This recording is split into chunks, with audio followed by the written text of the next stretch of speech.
നമസ്കാരം. സംസ്ഥാനത്ത് കാലവർഷം അതിതീവ്രമായി തുടരുന്നു. ആദ്യം നോക്കാം പ്രധാന വാർത്തകൾ.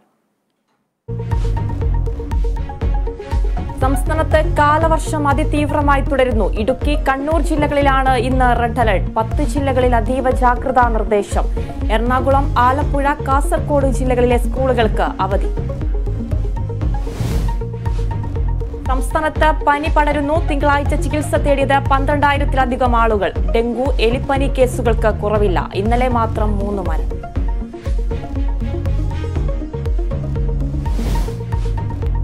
ഏക സിവിൽ കോഡ് വിഷയത്തിൽ മുസ്ലിം കോർഡിനേഷൻ കമ്മിറ്റി ഇന്ന് കോഴിക്കോട്. യോഗം മുസ്ലിം ലീഗിന്റെ നേതൃത്വത്തിൽ. മുസ്ലിം സംഘടനകളെ കൂടെ നിർത്തുക ലക്ഷ്യം. KPCC നേതൃയോഗം നാളെ.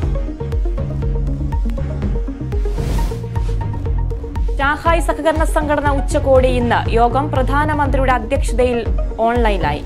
റഷ്യൻ, ചൈനീസ് പ്രസിഡന്റുമാരും പാക് പ്രധാനമന്ത്രിയും പങ്കെടുക്കും. സാഫ് ഫുട്ബോളിൽ 9ാം കിരീടം ലക്ഷ്യമിട്ട് ഇന്ത്യ ഇന്നിറങ്ങും. കലാശ പോരാട്ടത്തിൽ എതിരാളികൾ കുവൈറ്റ്. മത്സരം രാത്രി 7:30 ബംഗളൂരു ശ്രീകണ്ഠീരവ സ്റ്റേഡിയത്തിൽ.